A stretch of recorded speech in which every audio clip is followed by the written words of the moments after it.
چیچک والے بندے کو اندھیرے کمرے میں رکھتے ہیں جہاں روشنی نہ ہو، سرانے چارپائی میں ایک لمبا سا دھاگا چارپائی کے ایک سرے سے باندھ کے پھر جب دوسرے سرے سے باندھتے ہیں تو ایک پینک سی بن جاتی ہے. یعنی ہم ایک انبار ساتھ اٹھا کر لائے ہیں کلچر کا، ہندو کلچر کا. چیزیں دوسرے مذاہب کی ہم کاپی کر کے جو لائے ہوئے ہیں وہ کہیں، یعنی صرف پوسٹیں نہیں کاپی پیسٹ ہوتی، باقاعدہ مذہب کی رسوم بھی اسی طرح کاپی پیسٹ ہوتی ہیں.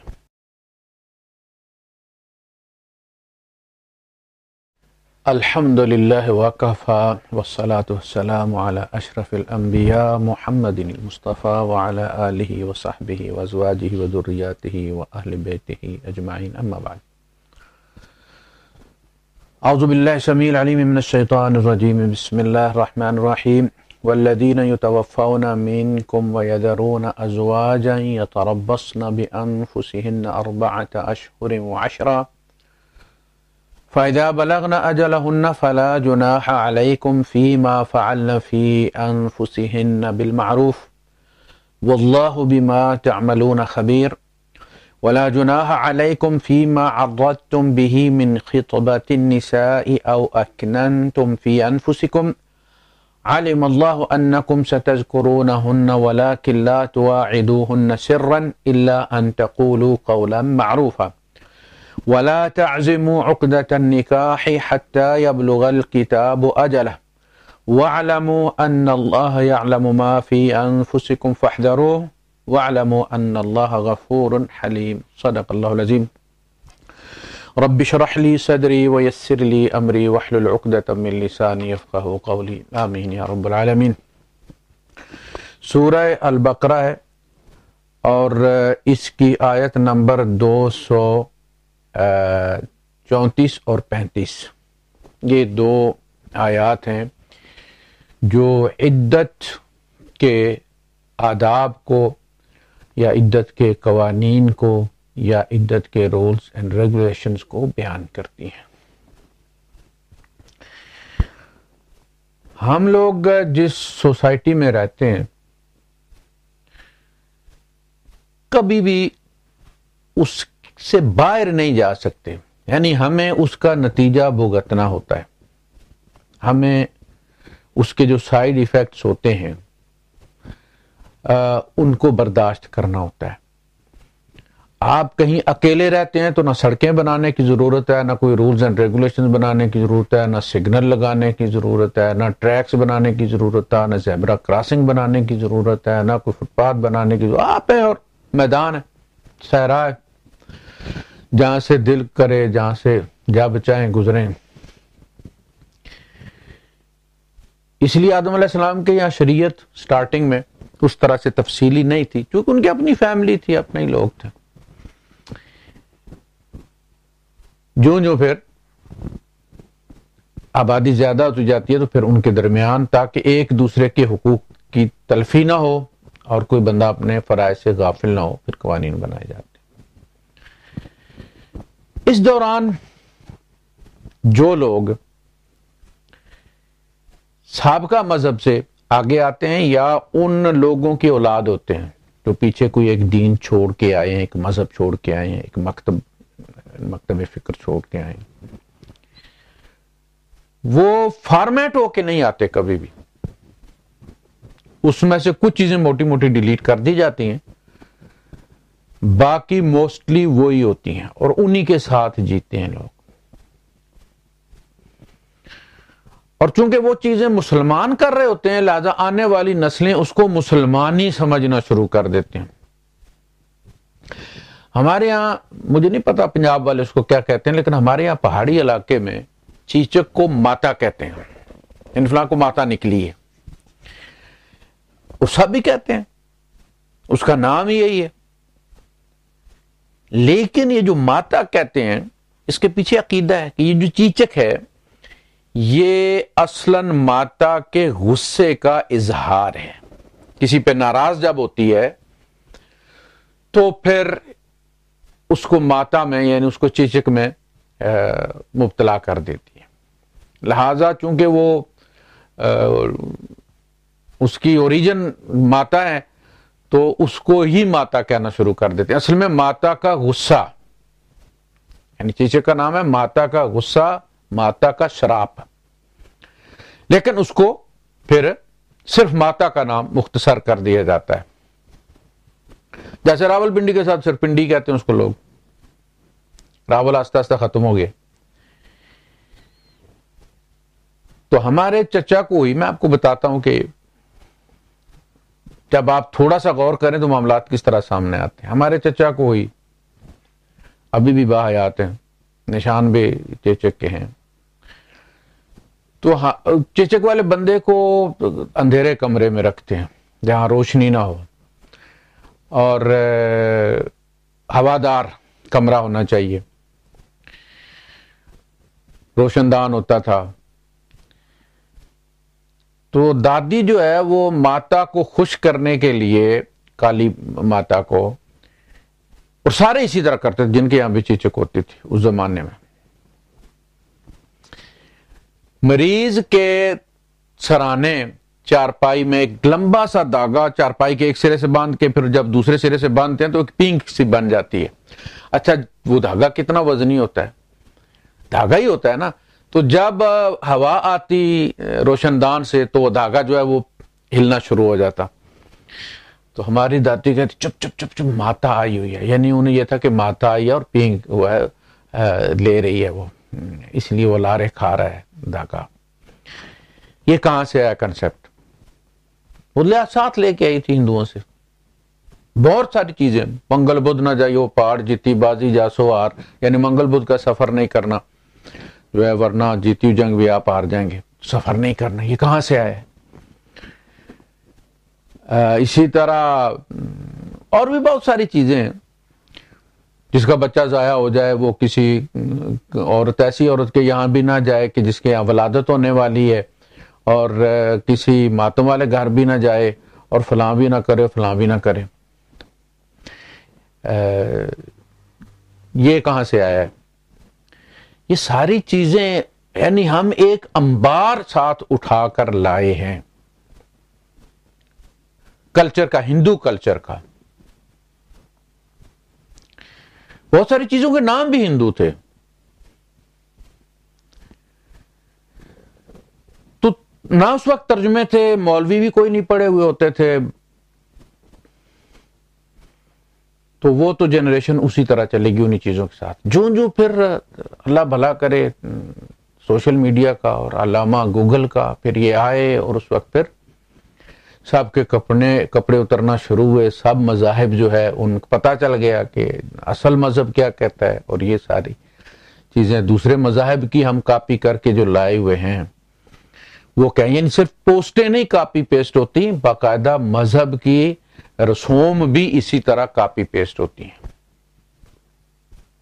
اور اسلام کے نام سے بکتی ہیں. اسی طرح آپ دیکھ لیں شہید آپ کے یہاں سے شروع ہوا ہے، لیکن آپ ہندو بھی اپنے ان لوگوں کو جو جنگ میں مارے جاتے ہیں، ہندو بھی کہتے ہیں، سکھ بھی کہتے ہیں اس کو شہید. اب یہ پاکستان کا نہیں رہ گیا، مسلمانوں کا نہیں رہ گیا. اب ہر مذہب والا جو ہے مظلوم جو مرتا ہے وہ شہید ہوتا ہے. آپ اس کو روک نہیں سکتے. اس چیز کو لے جائیے پیچھے. اسلام یہودیوں اور عیسائیوں کے جنگل میں اگا ہوا ایک پودا ہے. یہودیت، نصرانیت، مجوسیت کے جنگل میں اگا ہوا ایک پودا ہے.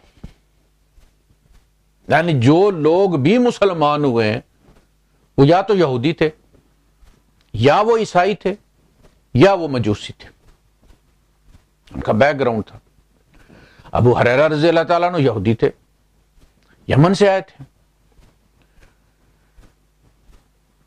اسی طرح شام والے موسٹلی نصرانی تھے. شام سے مراد اگر جارڈن، لبنان، سوریہ اور فلسطین جو ہے اس کو اگر آپ لیتے ہیں تو یہ پورا علاقہ شام کہلاتا تھا. یہ پورا علاقہ شام تھا. پھر اس میں سے ایک ملک کا نام شام رکھا گیا، باقی کے اپنے نام دے دیے. یہ پورا جو علاقہ تھا اس میں بھی عیسائیت تھی گلے گلے. ہم نے بیت المقدس عیسائیوں سے لیا تھا، یہ عیسائیوں کا شہر تھا، یہود تو وہاں سے در بدر کر دیے گئے تھے.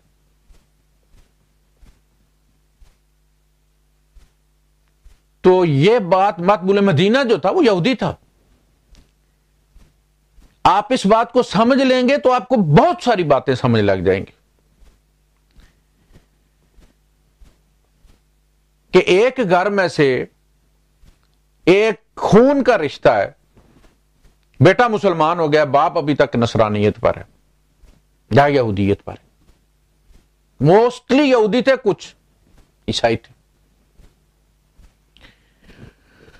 بیوی مسلمان ہو گئی ہے، شوہر اسی طرح ہے. اب اس کو گھر میں رہنے کے لیے،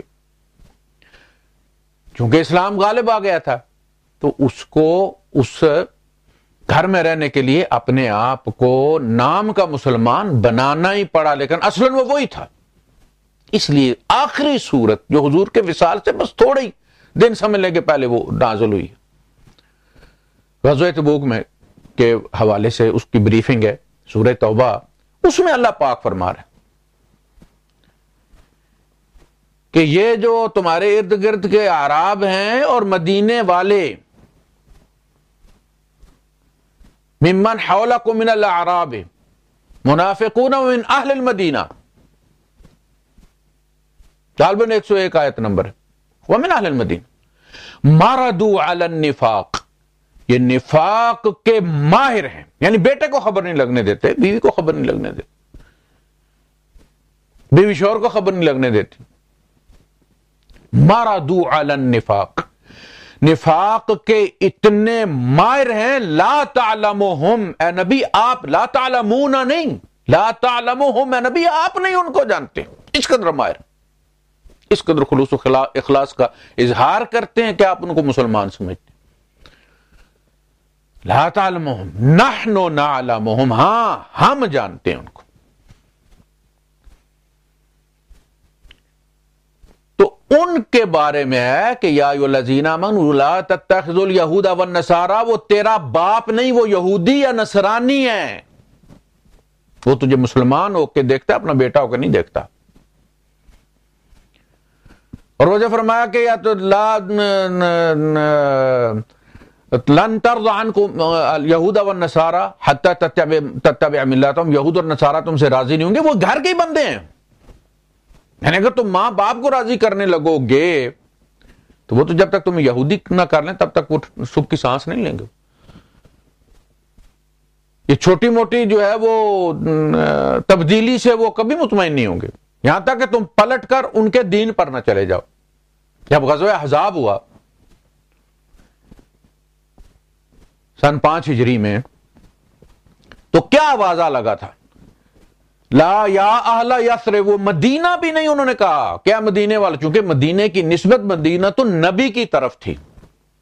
مدینے کا پورا نام مدینہ تو نبی ہے، نبی کا شہر، وہ شہر جس میں نبی بستے ہیں. اس کا اصلی نام یثرب تھا. تو یہاں تک کہ انہوں نے مدینے کو مدینہ تو نبی قبول نہیں کیا تھا. انہوں نے آواز دی یا اہل یثرب لا مقام لکم فارجعوا، اے یثرب والو تمہارے لیے اب کوئی جائے جو ہے وہ مقام کھڑے ہونے کی جگہ، اب کوئی جگہ نہیں ہے تمہارے لیے. باہر تقریباً 25,000 کا لشکر کھڑا ہے. یہ منافق کہہ رہے ہیں فرجعوا، پلٹ کے اپنے سابقہ دین پر چلے چلو. فرجعوا کا مطلب یہ ہے. تو وہ بھی مدینے کا پس منظر یہودی ہے. ان لوگوں نے ڈھیر ساری کہانیاں سنی ہوئی ہیں اپنے باپ دادا سے، نسل در نسل، جس طرح ہم نے ہندو باپ دادا سے سنی ہوئی کہانی. ہمارے اندر ان کی رسوم رائج ہیں، اور وہ اس طرح رائج ہے کہ اس طرح اشان مسالے والا وہ ہڈی تک اتر جاتا نا مسالہ، پپیتے کی وجہ سے اور کچھ کیمیکلز کی وجہ سے. اس طرح ان کے عقائد ان کی ہڈیوں تک اترے ہوئے تھے، اور اللہ کے رسول صلی اللہ علیہ وسلم اس معاملے میں بڑے حساس تھے. آپ کو پتا تھا کہ آپ ان لوگوں کو دوبارہ دھو کر استعمال کر رہے ہیں. وہ ہانڈی میں نمک زیادہ ہو جائے تو وہ پھر کیا کرتے ہیں، چیزیں موٹی موٹی نکال لیتے ہیں، لوگ ان کو دھوتے ہیں تاکہ ان کا نمک نکل جائے. یمنی آ کے مسلمان ہو رہے ہیں، منافق اپنا یہودی ہیں، کہانیاں ساتھ لے کر آ رہے ہیں. لہذا وہ عقائد سارے موجود تھے جو بعد میں آپ کو روایتوں میں ملتے ہیں، وہ اللہ کے رسول صلی اللہ علیہ وسلم کا قول اور عقیدہ نہیں ہے. حضور تو کہتے ہیں ان اتبع الا ما یوحى الی، میں تو صرف اس کو فالو کرتا ہوں جو میری طرف وحی کیا جاتا ہے، اور وہ جو وحی کیا گیا ہے وہ محفوظ ہے، وہ عقیدہ اس میں موجود نہیں ہے. نام صحابہ کا استعمال کیا گیا ہے لیکن کہانی ان کے باپ دادا کی ہے، جدی پشتی ہے. جتنے بھی آپ کو اپنے یہاں عورت کی توہین کے بارے میں روایات آپ کو ملتی ہیں، اسی طریقے سے ایسے اوٹ پٹانگ باتیں جن کو وقت نے غلط ثابت کر دیا، وہ ساری جن پر ہنسی آتی ہے، آج کے بچوں کو ہنسی آتی ہے ان باتوں پہ، وہ یقین نہ کریں. وہ اسلام نہیں ہے. وہ صحابہ کا نام استعمال کر کے منافق راویوں نے اپنے باپ دادا کی سنی کہانیاں اپنے بچپن کے عقائد کو مسلمانوں میں اسلام بنا کے اس طرح رائج کر دیا ہے کہ اسلام چھوٹا ہو گیا ہے، کہانیاں بڑی ہو گئی ہیں. غالباً بیربل کے بارے میں کہا جاتا ہے کہ اکبر نے ایک لکیر کھینچی اور اس نے کہا کہ اس کو کوئی بغیر چھوئے چھوٹا کر کے دکھائے. سارے سوچ میں پڑ گئے، بھائی اگر آپ نے اس کو چھوٹا کرنا ہے تو کسی سرے سے اس کو آپ مٹائیں گے نا، صاف کریں گے تو بھی وہ چھوٹی ہوگی. بیربل نے اس کے ساتھ اس سے لمبی لکیر کھینچ دی اور اس نے کہا کہ جہاں پناہ میں نے آپ کی لکیر کو چھوا نہیں ہے، لیکن آپ کسی بچے کو بھی بلا کے پوچھ لیجئے آپ کی لکیر چھوٹی ہو گئی ہے. اسلام کے ساتھ یہ ہوا ہے. قرآن کو وہ کچھ کہہ نہیں سکتے تھے، چھیڑ نہیں سکتے تھے. جس قدر روایتوں میں قرآن حکیم کو مشکوک کرنے کی کوشش کی گئی ہے، قرآن کا معجزہ یہ ہے کہ وہ آج ہم تک اسی اپنی اصل صورت میں پہنچ گئے، اور روایتیں بھی ساتھ ہیں.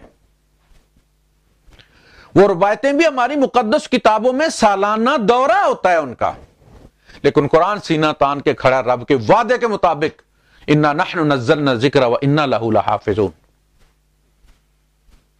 قرآن اسی جگہ ہے لیکن اس کے ساتھ روایتوں کی لکیر نہیں، پوری نہر جو ہے وہ کھود دی گئی ہے اور قرآن کو چھوٹا کر دیا گیا ہے. قرآن کو ریفرنس ہی نہیں سمجھتے، صرف ثواب کی کتاب ہے، ایک حرف پڑھو تو 10 نیکیاں ہیں، اور الف لام میم جو ہے وہ ایک نہیں 3 حرف ہیں اور 3 کی 30 نیکیاں ہیں، اور پھر اللہ مالک.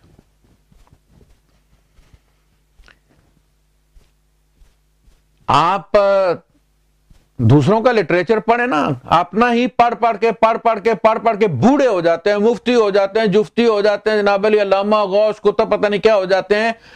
کبھی دوسروں کا لٹریچر پڑھیں تاکہ آپ کو پتہ چلے کہ آپ کی کہانی کہاں سے کاپی پیسٹ ہوئی ہے.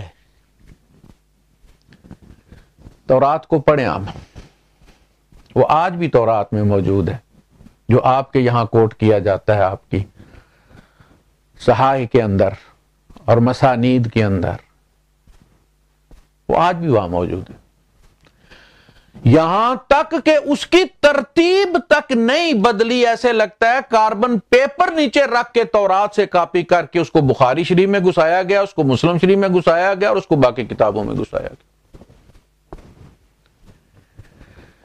دجال کے سلسلے کی ساری روایات، ساری کہانیاں وہیں سے لی گئی ہیں.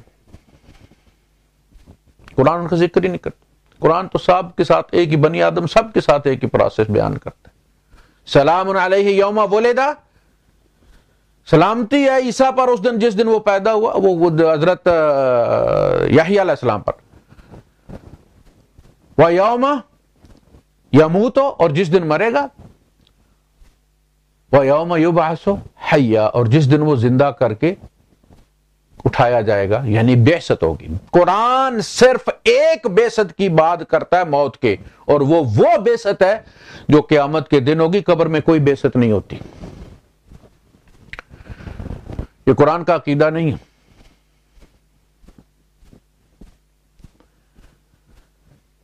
ایک ہی بعثت ہے، اور ہم ایک ہی بعثت پر ایمان لاتے ہیں. والبعث بعد الموت سے مراد وہ قیامت کے دن اٹھنا ہے. جو یحییٰ علیہ السلام کے بارے میں فرمایا نا، وَسَلَامٌ عَلَيْهِ يَوْمَ وُلِدَ وَيَوْمَ يَمُوتُ وَيَوْمَ يُبْعَثُ حَيًّا، وہی بات عیسیٰ علیہ السلام اگلے رکوع میں اسی صورت میں اپنے بارے میں فرما رہے ہیں.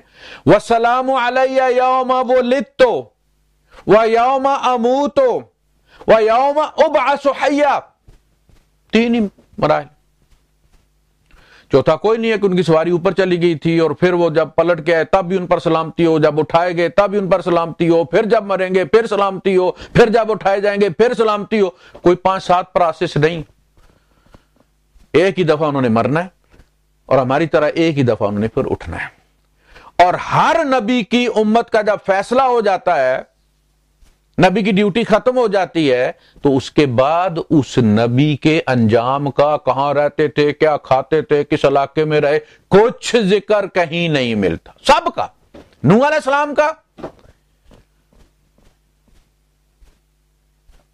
لوط علیہ السلام کا، صالح علیہ السلام کا، ہود علیہ السلام کا، ابراہیم علیہ السلام کا.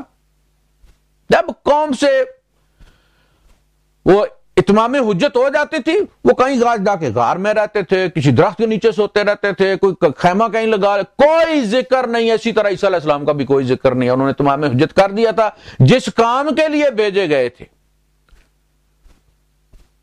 یعنی نبی کریم صلی اللہ علیہ وسلم کی بشارت دینے کے لیے. وہ کام انہوں نے کر دیا تھا. ان کا مقصد پورا ہو گیا تھا کہ کنارے کر کے اللہ پاک نے ان کو ان کی اپنی جو طبعی موت تھی وہ دے دی. بات ختم ہو گئی. وہ ساری کہانیاں وہیں سے آئیں، یہود سے. یہ ہو جائے گا، عیسیٰ علیہ السلام آئیں گے اور اتنی جناب پتہ نہیں کیا گیدڑ سنگھی ہوگی ان کے پاس کہ زہر سانپوں کا ختم ہو جائے گا، بچے اس کو بل سے باہر کھینچ کے اس کے ساتھ کھیلا کریں گے. کارٹونوں میں ہی ہے یہ ممکن. قسطنطنیہ فتح ہوگا، اس کے بعد پھر جناب ابھی مال غنیمت تقسیم نہیں ہوگا کہ آواز آئے گی کہ دجال نکل آیا، اور سارے جناب علی وہ گھروں کو پلٹیں گے، تو دجال ابھی نکلا نہیں ہوگا. قسطنطنیہ فتح ہو گیا، 7-8 صدیاں اس پر گزر گئی ہیں، 9 اور ابھی تک کوئی نہیں. یعنی وقت نے جس چیز کو یار جھوٹا ثابت کر دیا ہے، اب اس کے راویوں کی تم پسلیاں ٹٹول رہے ہو.